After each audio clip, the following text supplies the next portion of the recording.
I heard my mom's voice calling to open the door, just as she was still talking to me on the phone. I live with my mom and my 5-year-old sister in a small town. That day was the birthday of my sibling and me. We share the same birthday, May 17th, and are 9 years apart. Every year my mom prepares a very lavish birthday party for the two of us, and my grandmother would come to the birthday party with a cake she prepared herself. On that birthday, we waited a long time, but my grandmother hadn't arrived. My mom called her several times, but there was no response. The dining table was only missing my grandmother's cake to be complete. A few minutes later, my mom received a call, and immediately her demeanor and expression changed. "Where is that place? I will be there right away." My mom's voice became more choked as she spoke, and she quickly took long strides toward the front door, leaving my sibling and me in confusion. "Mom!" I shouted. My mom turned around in surprise to look at us. "I'll be back soon. Melvin, remember to keep an eye on your sister." Then my mom quickly drove away, and I locked the door carefully before going back inside with my sister. To be honest, I didn't like watching over her at all. Kathy was extremely loud, unpredictable, spoiled, and got bored quickly. I believed my mom would be back soon. About 10 minutes later, I received my mom's call. "Melvin, are you and your sister okay?" My mom seemed very panicked. "Yes, we're watching TV, but I'm not sure when Kathy will get bored and start being needy, so please." "Melvin, listen," Mom interrupted me with a very serious tone. "You must not open the door for anyone, no matter what. Do you understand?" "Yes, but what's going on?" I asked, feeling confused. "I will be back as soon as I can with you guys." My mom hung up, and I fell into a state of confusion, looking at the phone and then at my sister. She was still engrossed in the music show, while I felt a sense of anxiety and anticipation that was hard to describe. About 5 minutes later, there was suddenly a knock at the door, immediately capturing our attention. "Mom is back," my sister exclaimed happily. I quickly put my finger to my lips to signal Kathy to be quiet. It definitely wasn't Mom. She had a key and would open the door herself, never knocking like that. I hugged Kathy, turned off the TV, and the knocking at the door continued at a slow, steady rhythm. "It's me!" It really was her. It was definitely her voice, but it sounded so soft and calm. "Mom is back, Melvin," Kathy reminded me, and I grabbed my phone to call her number. "I'm listening, Melvin." Mom's voice on the other end was worried and rushed, picking up before the first ring had even finished. "Mom, are you at the door?" I asked skeptically. "No, Melvin, I'm on my way home." The sound of the front door was forcefully broken open. I immediately picked up Kathy and ran quickly to the nearby bathroom without even turning on the light inside. I locked the door tightly, covered Kathy's mouth with my hand, and whispered to her, "Can we play hide and seek? Whoever hides the longest without being found will get a dollhouse." Kathy eagerly nodded, put her finger to her lips to signal silence, and sat snugly in a corner, holding her teddy bear.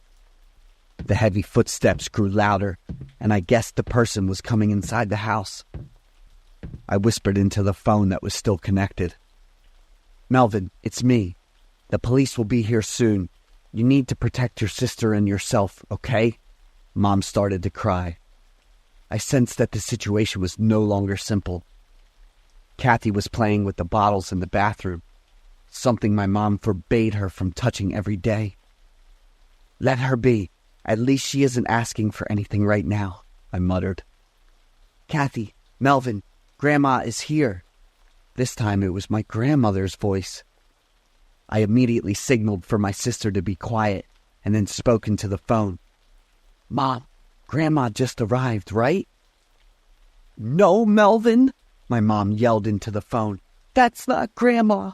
I'm right next to her. passed away just a few minutes ago." Mom broke down in tears. I was shocked to hear that news. So what on earth is in my house right now? The phone died and disconnected. "No, not now," I exclaimed in frustration. "Open the door right now, Kathy, or I'll unwrap all your birthday presents." Oh God, this time it was my own voice. Kathy looked at me with confused expression, took a few steps back, and burst into tears. I tried to comfort her, but I was the one who had completely lost my composure and clarity at that moment. The sounds of police sirens rang out, but I still couldn't be sure that my sister and I were safe.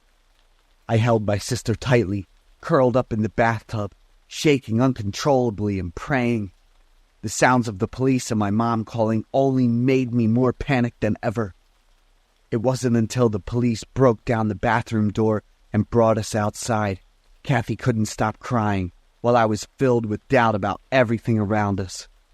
The police extracted data from the outdoor cameras at my house. Images of a strange creature appeared. It was tall, extremely thin with long limbs, and its head had 2 enormous speakers. "Siren Head!" an officer exclaimed after watching the camera footage. After my grandmother's funeral was completed, my mom took us to live in a busier city. I never mentioned that birthday party again, and had never told anyone about this until today. My story begins in the summer when I was 14, in a quiet town. I am Logan, a mischievous and somewhat stubborn boy, like any other teenager. I moved to the town when I was 10 years old with my parents. The town where I lived was nothing special, just a quiet place, far from the busy and noisy city. I often played with a group of friends my age. We spent almost the entire summer exploring the hidden corners of the town, searching for daring challenges to satisfy the curiosity of youth. Near my house, there is an abandoned warehouse, old, gloomy, and quite spacious. That warehouse always drew the attention of me and my friends, but at the same time, it also scared us. My mom once said that the warehouse was used to store something extremely frightening, something she didn't want me to know about in detail. But Mom's warnings seemed to be nothing more than passing wind to a stubborn teenager. To us, that only made the warehouse even more intriguing. We often played around the warehouse, sometimes daring each other to see who would get closer or who dared to touch that rotting door. But it all stopped there. There was curiosity, but also no small amount of fear. None of us dared to actually step inside. The warehouse exuded a mysterious, eerie aura, as if warning anyone who came too close. One day, while we were gathered outside playing, I suddenly caught sight of a shadow moving inside the warehouse. I looked closely and realized it was a girl, about our age. She stood there, between the dim light and the darkness, her demeanor calm, as if the warehouse held no fear at all. We all stopped, wide-eyed, unable to believe what we were seeing. How did she get inside? And why did she dare? Her bravery amazed and impressed us, but at the same time, it sparked our curiosity more than ever. The whole group decided to get closer, trying to see more clearly inside through the dusty old window gap. Each of our steps was slow, as fear tightly gripped each of us. As we got closer, I smelled a foul stench coming from inside, so strong and unpleasant that I had to wrinkle my nose. My friends started to shudder, and a few of them immediately vomited, unable to hold it back. My heart was pounding, gripping tightly to my trembling legs that couldn't run. But just then, I heard a frantic, terrified scream. One of my friends had fainted right on the spot. We quickly took him home in a panic.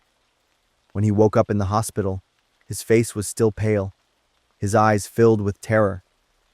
He said that he had seen a hand reaching out from the gap in the door, a pale white hand. We didn't dare say anything more about what had happened. Fear still surrounded each of us. The locals, after hearing about it, immediately called the police.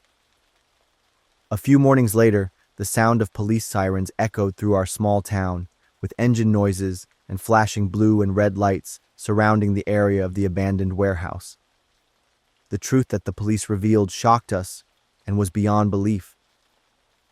In the abandoned warehouse, the police found the remains of about 190 people in various stages of decomposition. Many of the bodies were uncovered or only partially covered. Some of the bodies were placed on ambulances, while others were just lying on the floor. Other bodies were stacked on top of each other, blocking the doors in some parts of the building. Maggots, flies, and other insects covered the floor and clung to the bodies. In many transparent plastic bags, the decaying fluid had filled them, causing the bags to burst and spill onto the floor. Many of the bodies, including those of children, were placed in buckets or cardboard boxes to catch the leaking, decaying fluids. The fluid had spread across the floor so much that it caused officers to slip several times while moving the bodies outside. So the terrifying thing my mother had always alluded to, which was stored in that warehouse, turned out to be human remains. But it wasn't something that had happened in the past. It was still carrying out its purpose, unnoticed by any of the locals living nearby. It was known that the warehouse used to belong to a couple who founded a funeral service company. Because they didn't pay rent, failed to pay taxes, and were sued for defaulting on payments to the cremation service, the couple was evicted by the landlord. They were charged with corpse abuse and faced a sentence of 15 years in prison. As for me and the other friends, we have undergone dozens of psychological treatments over the past 10 years. Every night I have to use sleeping pills and sedatives just to fall asleep. I'm Vincent, and I've been living a chill life with my grandma since I was 4, after my parents split up. My mom's got a new family now, and my dad sadly passed away in a car accident when I was 6. I went to college and ended up getting a job in the same town I grew up in. I didn't want to leave my grandma alone. She worked hard to take care of me, so now I want to take care of her. Since I was a kid, I've been tagging along with my grandma to church every weekend. I love the peaceful vibe of this small town. A couple of months ago, I met Katie at the local church on a weekend. She's beautiful in such a unique way. The features on her face are like this perfect mix of American and Asian beauty. At least that's what I thought. And Katie later confirmed it. She's petite, cute, but still totally stunning. Katie was the one who started talking to me at church. She was friendly and laid back, but also pretty cautious and private about her personal stuff. I couldn't help but feel my heart race every time I saw Katie. I couldn't deny it. I really liked her a lot. All I knew about Katie was her name and a little bit about her mixed background. I didn't even know how old Katie was. One day after church, Katie asked me to grab something at the Dunkin' nearby, and I had no reason to say no. We talked for hours, but it felt like only 30 minutes. Around midnight, Katie asked me to give her a ride home, since it was getting late. Even if Katie hadn't asked, I would have done it anyway, just to show I care as a man, and also to get to know her better. Something felt off from the start, but I was so caught up in the excitement of a new love that I didn't even notice. Katie didn't give me the exact address. She just gave me directions to drive instead. After more than 20 minutes of driving around, with Katie giving directions and checking her phone, I finally made it to the highway. But I didn't ask any questions. I was just patient, doing whatever Katie wanted. When I got pretty far from town, I suddenly realized I was on an interstate highway, and it was going to take almost 2 hours to get to the end. I asked Katie again, and she was totally sure about the route we were on. I didn't ask any more questions and just focused on driving. Katie got a phone call and started speaking a language I'd never heard before, sounding pretty cheerful while she did. I figured it was Katie's family, and I was right because she got home pretty late. After Katie got off the phone, I turned to her and asked if it was her family who had called. Katie looked at me, smiled, and answered with a dreamy look, "Probably." After driving a bit farther, she suddenly told me to stop because we were there.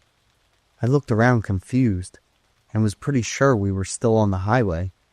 Katie was sure and confident about what she said. She hopped out of the car all cheerful, walked around to the driver's side, bent down, and knocked lightly on the window. "I've got a surprise for you." Katie waved her hand. motioning for me to get out of the car quickly. I was totally confused by what was going on, but my love-struck heart was too silly to think twice. I reached for the door handle, but then I saw someone pop up from the bushes behind Katie, which made me stop for a few seconds. When I looked closer, I was shocked to see a bunch of other moving things besides that black shadow from before. Katie's attitude totally shifted when she saw me hesitate.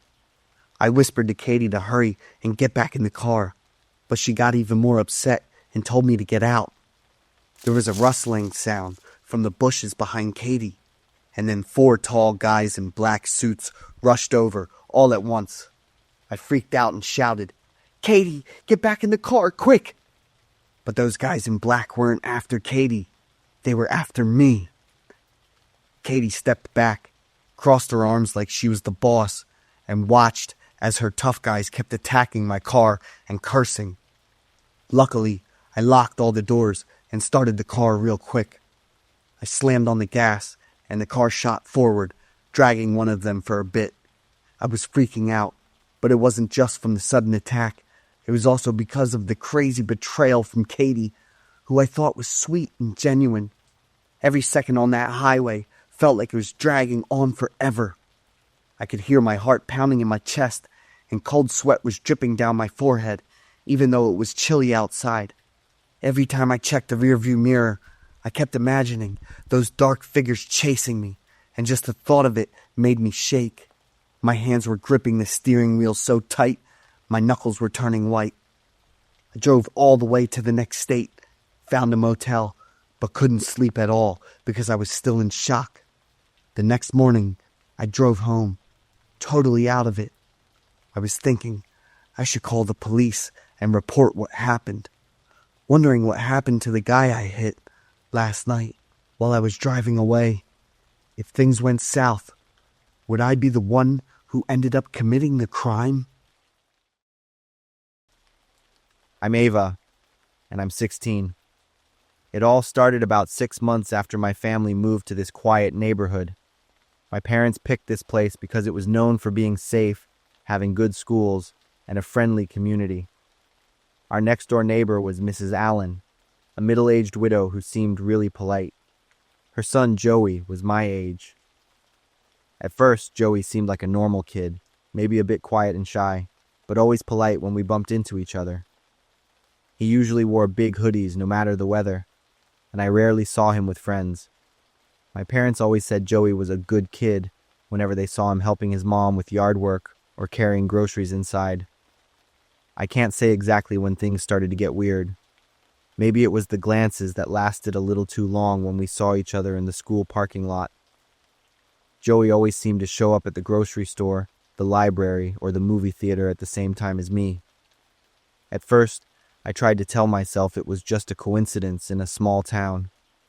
I started to notice how Joey would change his schedule to walk to school at the same time as me. He always sat close enough to overhear my conversations in the cafeteria. His bedroom window always seemed to have a light on. Sometimes, I just felt like someone was watching me. My mom gently brushed off my concerns, saying, "You're at that age where everyone notices you. There's no need to overthink it." But I still felt uneasy, and that feeling wouldn't go away, which made me pretty stressed out. One night, my parents went to a company party and were coming home late, so I was home alone. Rain started to fall outside, and the wind was pretty strong. Around midnight, I finished my essay and decided to go to bed. The house was strangely quiet. I was so tired that I fell asleep right away. I don't know how long I'd been asleep when I woke up. At first, there was nothing but the gentle ticking of the clock on the wall and the sound of rain outside. But then, I realized another sound, a very faint breathing. I opened my eyes wide, held my breath, and listened. And it was coming from under my bed. My body froze. A cold dread spread through me, from the top of my head to my toes. 1,000 thoughts raced through my mind. Someone was under my bed. My heart hammered, and my brain frantically searched for a plan. I decided the best option was to keep pretending to be asleep while I figured out what to do. Trying my best to keep my breathing even, I let one hand drop naturally off the side of the bed, as if I was just rolling over in my sleep. And then, my fingers touched human hair. All pretense vanished. I shot upright and leaped out of bed, unable to stop the scream that ripped from my throat. At the same moment, a dark figure emerged from under the bed. It was Joey. He stood there in his familiar black hoodie, his eyes wide. In his hand was a knife. Time seemed to stand still for a few long seconds as we stared at each other. I grabbed my bedside lamp and hurled it straight at Joey. It missed him, but it created enough of a distraction for me to bolt for the door. I heard Joey stumble behind me, probably tripping over something in the dark. I ran downstairs, my heart pounding in my chest. I could hear hurried footsteps chasing me. At the front door, I fumbled with the deadbolt, my trembling hands making the simple task difficult. Finally, the door swung open, and I ran to the nearest house with lights on, Mr. and Mrs. Jenkins' place down the street. I banged on the door frantically, yelling my name and begging for help. The door opened, and Mr. Jenkins' confused face appeared. I quickly explained everything, and Mr. Jenkins immediately called the police. My parents rushed home from their party. Police searched Mrs. Allen's house, and then, even more horrifying things were discovered. Joey hadn't just been watching me from afar. He had snuck into my room multiple times for months. His room was a chilling shrine dedicated to me. Hundreds of photos of me doing all sorts of activities were plastered all over the walls. In a journal, police found detailed entries about what Joey called observation nights. Nights when he hid under my bed and simply watched me sleep. He described the feeling of touching my hair, wrote about my scent, the sounds I made while sleeping, and times he rummaged through my belongings when I left the room. But the most terrifying part, the one that made even the police officers shiver, Joey had explicitly written, "Tonight will be different. Ava will be mine forever. We will always be together, in death." And he had brought the tools to carry out that plan. The knife I had seen, rope, duct tape, and a bottle of sleeping pills. During the interrogation, Joey confessed to all of it with a disturbing calmness. He said he had fallen in love with me the first day he saw me, that we belonged together, and if he couldn't have me, then no one could. He detailed how he broke into my house through a first-floor window I had forgotten to lock. More than a year after the incident, I still wake up every night, my heart pounding, imagining someone hiding under my bed. Joey is in a mental institution. My family moved to another city. But I know I'll never feel truly safe again.